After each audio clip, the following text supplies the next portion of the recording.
အသက်ဆိုတာတူတူလေးနည်းနည်းလေးသေချာပေါက်တမလွန်ခရီးကိုသွားရမယ်ဒါလေးပိုင်းနေတဲ့အချိန်ကလေးမှာနှစ်ချက်တိုက်တွန်းတယ်ကောင်းမှုကိုပြုပါမြတ်သောအကျင့်ကိုကျင့်ပါတဲ့ဘိတ္တရေပြောကြည့်စမ်းပါဗျာ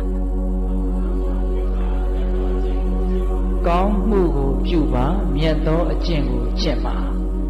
ဘာကြောင့်ကောင်းမှုကိုပြုပါလို့တလုံးနဲ့မပြောရသလဲဘာကြောင့်မြတ်သောအကျင့်ကိုကျင့်ပါလို့ဒီတစ်ခုတည်းမပြောရသလဲဒါမစဉ်းစားသင့်ဘူးလားစဉ်းစားသင့်တယ်ကောင်းမှုကြတော့တန်တရားတွေနဲ့ချီးပြီးတော့နေရအောင်ပါလေဒါနတွေသီလတွေဘာဝတွေပြုမြတ်သောအကျင့်နဲ့ကျင့်ဝိပဿနာတရားတွေကျင့်နော်နှစ်မျိုးပြောတာနော်ပြည့်စုံအောင်ပြောတာနော်ကတ္တဗံကုတလံကောင်းမှုကိုကတ္တဗံပြုတိုက်ကုန်၏ပြမစီရန်မြတ်တဲ့အကျင့်ကိုစရိတ္တဗာနေကျင့်သုံးတိုက်ကုန်၏နတ္ထိဇာတတ္တအမရဏံ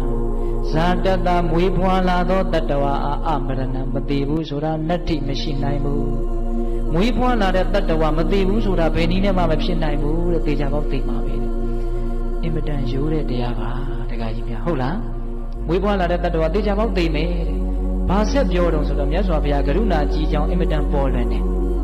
ယောဘိခဝေရှိရန်ဇီရတိသောဝတ္တတတအပံဝါဘိညောဘလောက်ပဲအသက်ရှိပါတယ်ပြောတဲ့ချစ်သားတို့အလွန်ဆုံးနေရာမှာတရားပိုနေနေပေါ်တဲ့မြတ်စွာဘုရားလူတွေကဘလောက်ထိအသက်ကိုအပြစ်မတင်တယ်ဆိုတော့သေတဲ့အကြောင်းကြားကိုမကြားခြင်းဘူးနော်ဒီနေ့လှုပ်ရှားရှိတဲ့အလုပ်ကိုဒီနေ့ပဲလှုပ်လိုက်ပါဘာကြောင့်လဲဆိုတော့မနေ့ပြန်ရှင်းသန်းနေပါမယ်လို့ဘယ်သူမှအာမမခံနိုင်ဘူးတဲ့အဲ့ဒီမှာတစ်ချက်စဉ်းစားရကောင်းတာကသေသွားတဲ့ပုဂ္ဂိုလ်တိုင်းဒီနေ့သေတယ်ဆိုရင်မနေ့လောက်ကသူတို့ငါမနေ့ပြန်သေလိမ့်မယ်လို့သူတို့သိကိုမသိဘူးမသိဘဲနဲ့သေသွားတာသိပြီးတော့သေတဲ့မသာအင်မတန်နဲပါတယ်ဟုတ်လားယောဂါတွေနှိမ့်ဆက်ပြီးတော့ငါတော့သေမြန်းသေမလားဒါတောင်မှတချို့သေလောက်သေးပါဘူးလို့ထင်ပြီးတော့သေသွားတာပဲဟုတ်ရဲ့လားဒါကြောင့်ဒီမှာပြောထားတာ